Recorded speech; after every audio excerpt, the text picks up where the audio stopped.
Hello everyone, welcome to study castle. मेरा नाम है हेमंत बसवाल और आज मैं रिव्यू कर रहा हूँ एम लक्ष्मीकांत का, जो कि काफ़ी ज़्यादा पॉपुलर बुक है और इसको रिव्यू करना थोड़ा सा मुश्किल है क्योंकि बहुत ज़्यादा मोटी किताब है। इसमें क्या छोड़ूँ क्या बताऊँ, समझ में नहीं आ रहा है। चलो बात करते हैं।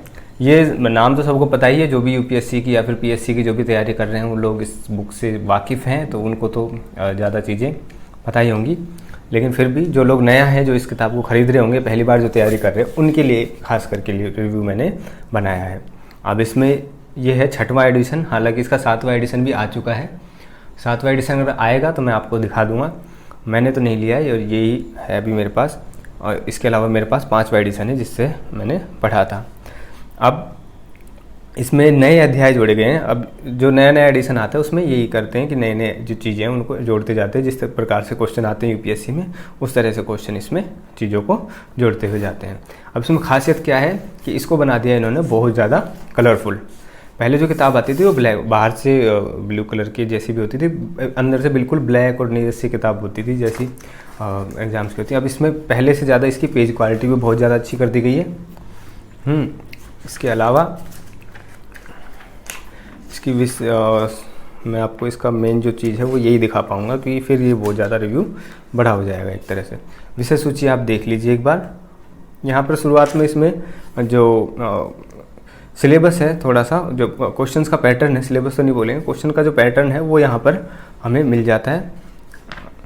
कौन कौन सी चीज़ें, ये विस्तारित सिलेबस नहीं है और बहुत जो पैटर्न है वो हमें पूरे एग्जाम पर यूपीएससी के हिसाब से, क्योंकि लिखी हुई है तो उसका पैटर्न हमें यहाँ पर मिल जाता है। इसके अलावा इसको अलग अलग भागों में डिवाइड किया हुआ है। पहले भाग में संवैधानिक ढांचा आता है, जिसमें ऐतिहासिक पृष्ठभूमि, संविधान का निर्माण, संविधान की प्रमुख विशेषताएं। आप इसमें देख लीजिएगा, मैं जल्दी जल्दी पलट देता हूँ एक बार, आप रोक के इसको देख लीजिएगा।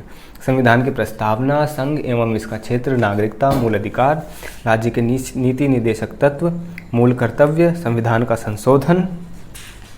इसके बाद में आ जाता है इसमें संविधान की मूल संरचना। अब इसमें भाग 2 स्टार्ट हो जाता है। संसदीय व्यवस्था, संघीय व्यवस्था, केंद्रीय राज्य संबंध, अंतर्राष्ट्रीय संबंध, आपातकालीन प्रावधान। इसके अलावा इसमें तीसरा पार्ट में आ जाता है राष्ट्रपति, उपराष्ट्रपति, प्रधानमंत्री, कैबिनेट वगैरह जो भी हैं, मंत्रिमंडल, संसद, संसदीय समितियां, संसदीय सचिव, मंच, समूह, उच्चतम न्यायालय। और इसके अलावा इसमें आता है न्यायिक समीक्षा, न्याय से जुड़े हुए जितनी चीज़ें हैं वो आ जाते हैं हमारे भाग 3 में। भाग 4 में आते हैं राज्यपाल, मुख्यमंत्री, राज्य मंत्रिपरिषद, राज्य विधानमंडल, उच्च न्यायालय, अधिकरण, अधीनस्थ न्यायालय, कुछ राज्यों के लिए विशेष जो प्रावधान किए हुए हैं वो। इसके अलावा 5वें भाग में आते हैं फिर पंचायती राज और जो स्थानीय सरकारें, उनके बारे में यहाँ पर 5वें भाग में बताया गया है।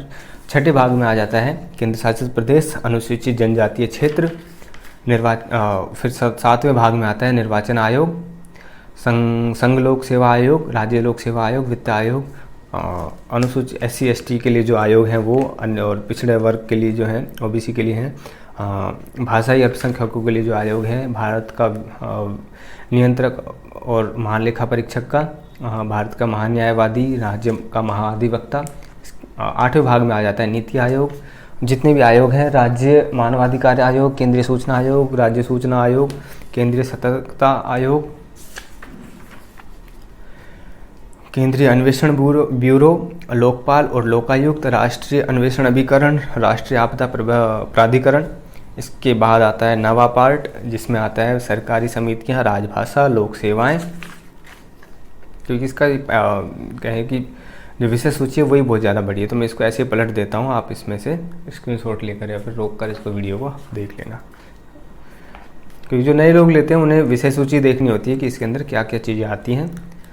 अब इसमें जो 11वां भाग है, इसमें संविधान की प्रणाली, कार्यप्रणाली जो है वो आ जाती है, जो और लास्ट में दिया हुआ है यहाँ पर परिशिष्ट, जो भी इम्पोर्टेंट चीज़ें होती हैं, इम्पोर्टेंट जो एक्ट हैं, अनुच्छेद हैं, वो यहाँ पर हमें मिल जाते हैं। जो समवर्ती सूचियाँ वगैरह हैं वो यहाँ पे मिल जाती हैं।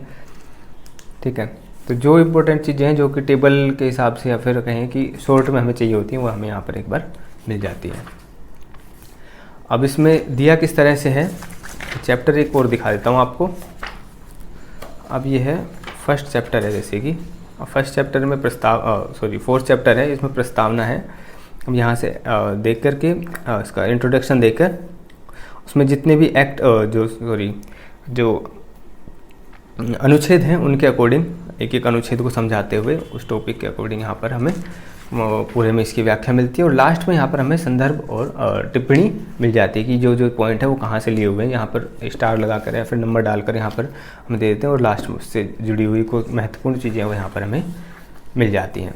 बीच बीच में हमें कहीं कहीं पर टेबल भी मिलती है जहाँ पर ज़रूरी है, जैसे कि ये है मूलाधिकारों को समझाने के लिए एक टेबल बनाया हुआ है, यहाँ से उनको पढ़ करके या फिर रिवाइज करने के लिए या फिर शॉर्ट में हमें अगर देखना होता है तो हम यहाँ से देख सकते हैं। इसके बाद में एक चीज़ बताऊं, एक और टेबल यहाँ देख लीजिए। हाँ, जो मैं बात करना चाह रहा था कि लोगों को कन्फ्यूजन होता है कि ये बुक पढ़ी जाए या फिर डीडी बसु पढ़ी जाए।